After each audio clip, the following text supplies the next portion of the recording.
Assalamualaikum anak-anak, selamat pagi. Gimana kabarnya hari ini? Baik-baik semua ya. Semoga kita semua mendapatkan lindungan dari Allah Subhanahu wa taala. Nah, pagi ini kita akan belajar tentang tema 2, subtema 3, pembelajaran 1, 2, dan 3. Gimana? Sudah siap anak-anak?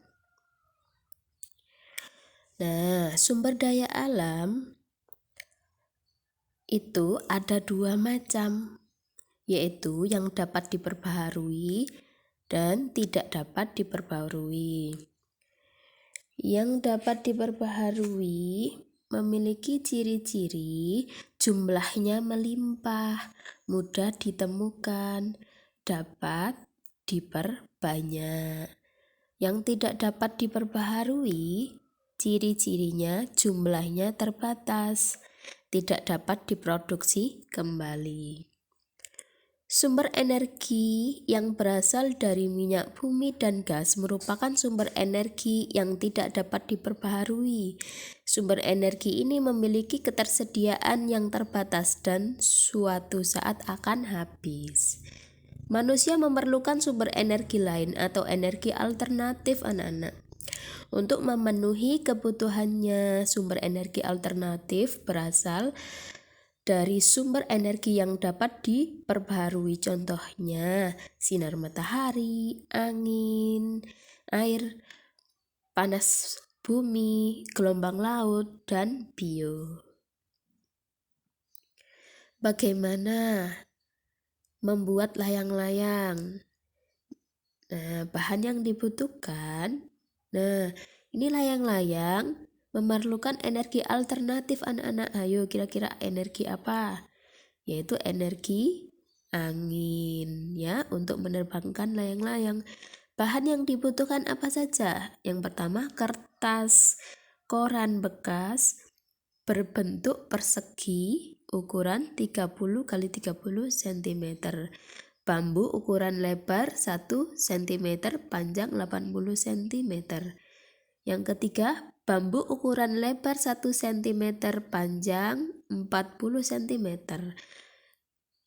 Kemudian benang wol, kemudian gunting dan lem. Cara membuatnya. Nah, yang pertama, letakkan bambu secara menyilang. Ikat bambu dengan menggunakan benang.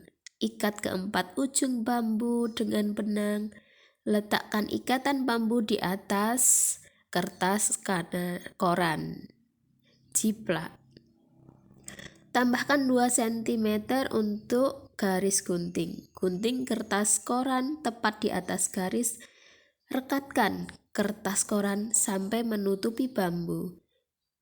Kemudian tambahkan ekor pada bagian bawah layang-layang dengan menggunakan guntingan kertas koran. Buat lubang di tengah, yaitu dekat dengan penyilangan bambu. Masukkan benang dan ikat ke titik persilangan. Yang terakhir, ikatlah ujung yang lain ke ujung bawah rangka.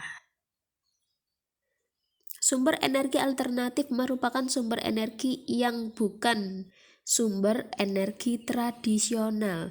Sumber energi tradisional adalah bahan bakar fosil seperti batu, bara, minyak, dan gas alam.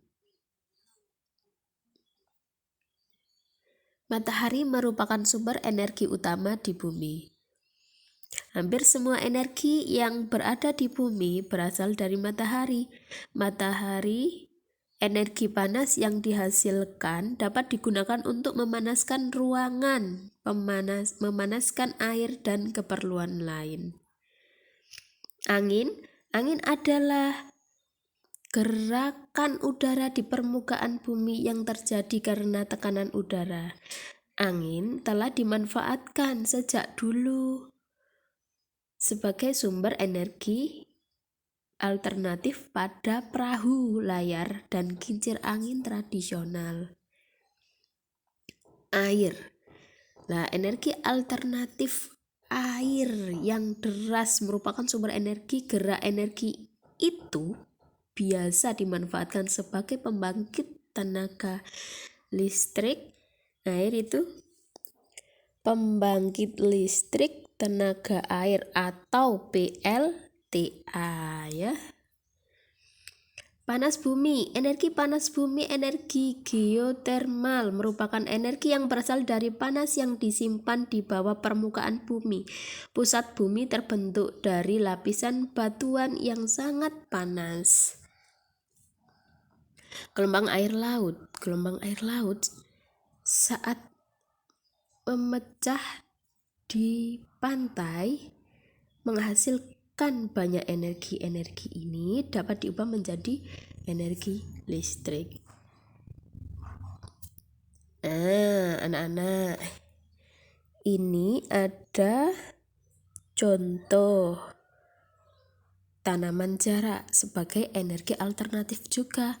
Sumber energi alternatif dari jarak yaitu bisa diubah menjadi biodiesel. Nah, dimanfaatkan untuk minyak rambut dan minyak pijat. Nah, energi alternatif dari jarak ini sangat ramah lingkungan.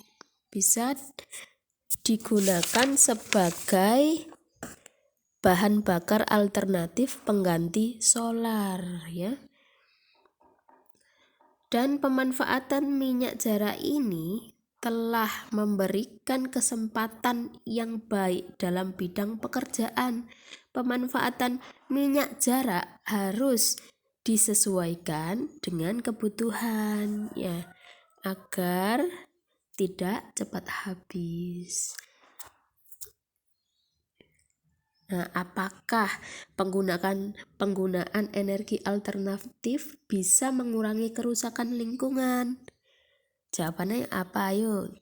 Jawabannya iya, karena penggunaan energi alternatif bertujuan mengurangi penggunaan energi dari fosil seperti minyak bumi. Sekarang hak dan kewajiban. Anak-anak, hak dan kewajiban kita terhadap sumber daya alam ya, kita harus bagaimana? Kita harus kalau hak kita berarti kita menggunakan seperlunya saja, dan kewajiban kita harus bagaimana? Kita harus menjaga dan melestarikan sumber daya alam.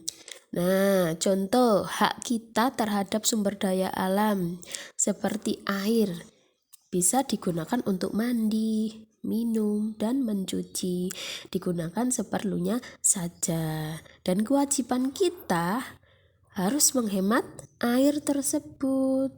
Ya, gunakan sesuai kebutuhan. Menghemat penggunaan air adalah kewajiban kita semua. Kita harus melaksanakan hak dan kewajiban dengan seimbang agar kehidupan menjadi harmonis. Nah, sekian dulu pelajaran pada pagi hari ini anak-anak. Semoga bermanfaat. Tetap semangat belajar. Ya, terima kasih. Saya akhiri. Wassalamualaikum warahmatullahi wabarakatuh.